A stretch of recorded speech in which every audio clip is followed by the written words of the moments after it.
Randah, maybe a little bit about what you're doing. I know you and I have had a chance to work together, which was a lot of fun, I must say, go up in Toronto with the United Way. Yeah. But tell us the kind of things you've done and what you're doing. Yeah, so I worked at United Way Toronto, and I was asked to come to put a leadership program for young people working in nonprofit organizations. And with my manager, who was extremely open-minded and ready to take all the ideas that I was bombarding him with, we put together a program that went beyond just a program. It became an institute, a creative institute for Toronto's young leaders. It's called City Leaders, that made it really big in Toronto, not only with the extra funding we had from several foundations, but also the University of Toronto got on board and became a partner, as well as the International Center for Studies in Creativity, another academic partner. And I think it's going places. Like I finished working there in December. We already had 2 cohorts already in from the start of pre-designing to finishing within 1 year. And I think they're ready to accept or to give a call out for 2 more. So this is something that, and also my master's project, or while I was studying, it came at the same time while I was designing it. So I put them both together, and I wrote about the experience of putting the program in place. So it was academically proven, if we can say that it was okay. So this is something that I was doing last year. Since I finished in the summer, as Sue mentioned, I finished my master in 1 year as a distance student. I really wanted out of here.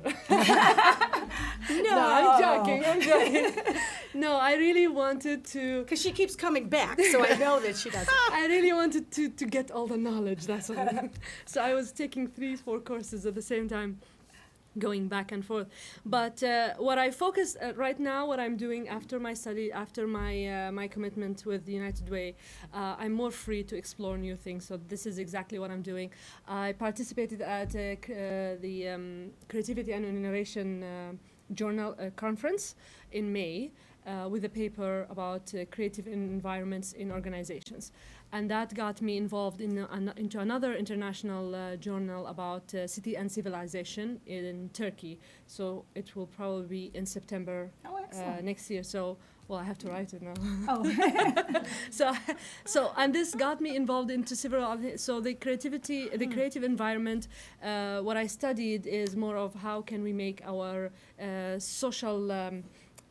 The social aspect of our environment, whether at work or at school, how can we make it more creative? But I found a missing link, which is what about the physical space, the interior design, the architecture, how does that affect our creativity? And this is where I'm most likely heading. This is something of it's a new topic in creativity. There little has been read about, and I know that from Mike Fox, who is a landscape architect, and he told me there is little about that. How does the physical space affect our own creative thoughts? So this is one area where I'm going in, and I'm leaning also more towards the temporary architecture, which is even a very unique aspect of architecture itself. But it fits very well with creativity. We are all about flexibility, we're all about changing sceneries, trying new things, and temporary architecture does just that. So this is one thing. In addition to 2 other things, I'm just going to talk briefly about.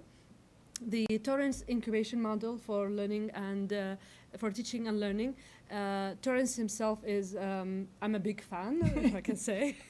You know, I've asked to write about him in every class with Sue. Every class, like I think she got sick of it, but I have to write about him. I really like the way the thought process he put in it, and the TIM model, along with another student who is from Singapore, John Yo. We're really fascinated by this model, but we want to even take it a step further. And I said, let's put an Eastern flavor in it, and let's make a prototype. Let's make a physical prototype of what does it look like to have a TIM. And we're still at the very beginning of it, but I'll keep you posted if we come up with something. Very exciting. And the third thing that I'm currently involved in is actually an organization I started 5 years ago. It's called My Arabic Story, and it was basically a storytelling it was a cultural hub. We collected stories from all 22 Arabic countries, and then we went to festivals and told stories, and then we did puppet shows, and we told this like different stories, and we put it on CDs, we invented stories, we wrote books, so we did a lot of things. And at the end of the 5 years, all the members professionally grew out of it. So we're not into the storytelling puppet as in a puppet, but we're more into the creative energy that went in it. So we are reinventing the whole organization, and it's going to become like an incubator for creative initiatives happening all over the world that has to deal with anything that's Arabic, whether the culture, the food, the language, anything. And if anyone is doing something, we connect with other people. We give additional help, like capacity building, to grow their organization. So it will become more of an incubator in that sense. This is something it's just starting. So I'm into all new beginnings, and I'm probably going to travel a lot within the next few months. So that's something to add to the focus, to the attention that I have. So that's it. That's what I have. All right, thanks. Thank you. Thanks. Marci.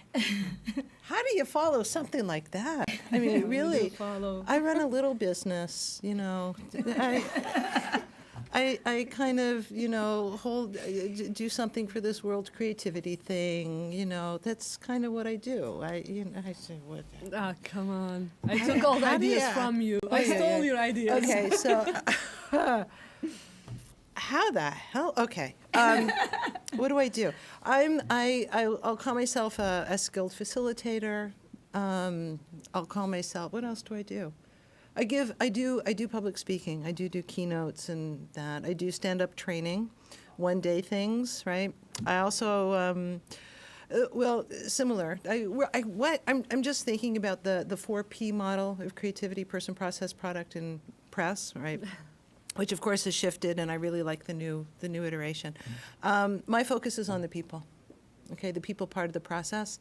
And when I work with organizations, I don't talk about results. I talk about the people and how the people interact. And my line is, it's that new ideas need a soft place to land. And if you want to have new ideas, then it's about the interactions, and it's about how people are working together. Businesses and my main customer base is corporate Canada, corporate world, basically.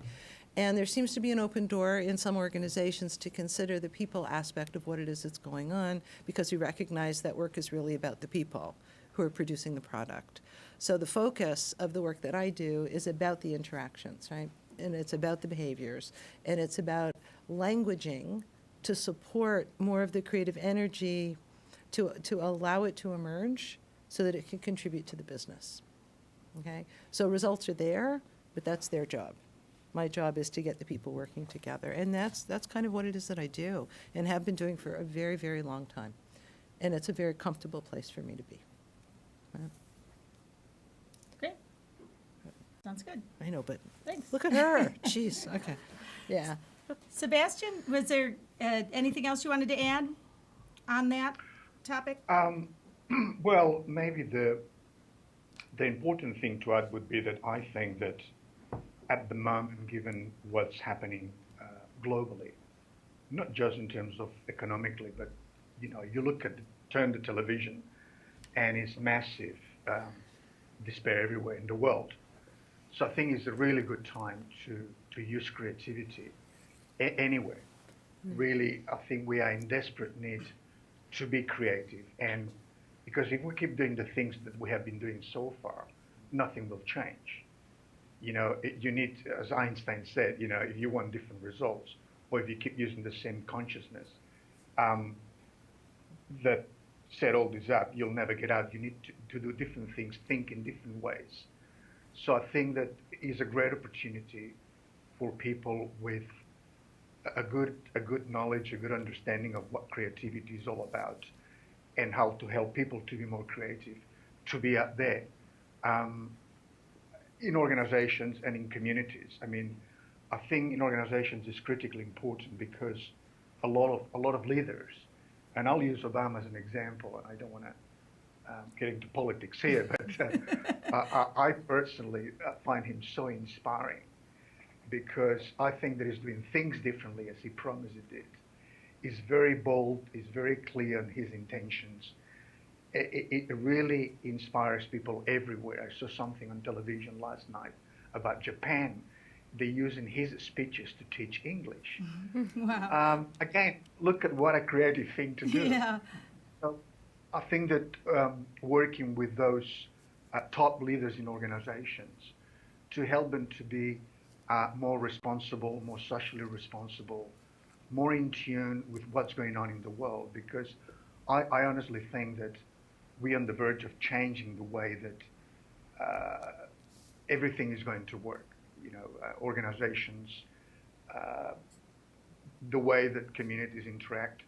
So invariably, this will require a lot of creativity, no doubt about that.